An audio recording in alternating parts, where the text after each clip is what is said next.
சில பேர் பார்த்தீங்கன்னா, வாடகைக்கு வந்து பிரச்சனை பண்ணுவான். அ, அ, காலி பண்ண மாட்டான். ஆமா. இந்த இடம் ஏன்னா புதன் தான் வடக்குக்கு அதிபதி. அ, புதன் தான் வாடகைன்னு அர்த்தம். அ, புதன் தான் வாடகைன்னு அர்த்தம். ஆமாமா. அப்போ அந்த புதன் அந்த வடக்கு பக்கம் பாதிச்சாலே, அ, வாடகைக்கு வந்தவன் என்ன பண்ணுவான்னா, அந்த வீட்ல வாடகைக்கு வந்தவன் நம்மள எதிர்த்து கேஸ் போடுவான். அ இப்ப அதே மாரி எனக்கு தோணுச்சு. சரி, நான் ஒருத்தனுக்கு வாடகைக்கு விட்டேன். சரி, அது வாடகை வந்துச்சு. சரி. அப்புறம் வாடகைக்கு விட்டவன் அவன் உள் வாடகைக்கு விட்டாரு. உள் வாடகைக்கு விட்டான்.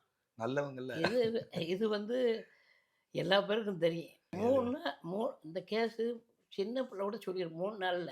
ம். 3 வருஷம் ஆச்சு. அடேங்கப்பா! இது அப்புறம் வேற வேற அது டெனன்ட் மாறுனீங்களா ஐயா? அந்த ஃப்ராடு இருக்கான்னு தெரியும். சரிங்க, அந்த ஃப்ராடுகளுக்கு சப்போர்ட் எத்தன பேரு? நல்ல வக்கீலும் இருக்காங்க. சரிங்க. முக்காவாசி கெட்ட வக்கீல் இருக்காங்க. அது நம்ம நம்ம ஜாதகத்துக்கு அந்த மாரி நேரத்துக்கு வந்துருங்க ஐயா. நேரத்துக்கு சரிபட்டேன். சரிங்க, சரிங்க. 3 வருஷம் செஞ்சுட்டு ம். ஒரு நல்ல நீதிபதி வந்தாரு. சரிங்க. உடனே கேஸ முடிச்சுட்டாரு. கேஸ முடிச்சாச்சு. ஆமா. அந்த பிரச்சனை முடிஞ்சதுங்களா ஐயா? ஆமா முடிக்கணும். சரிங்க. முடிக்கணும். அதுல ஏதாவது கிராஸ் ஏதாவது இருக்குங்க ஐயா? அல்லது உங்களுக்கு நடந்த தசாபுத்தி ஏதாவது அந்த நேரத்துல இருக்கும்?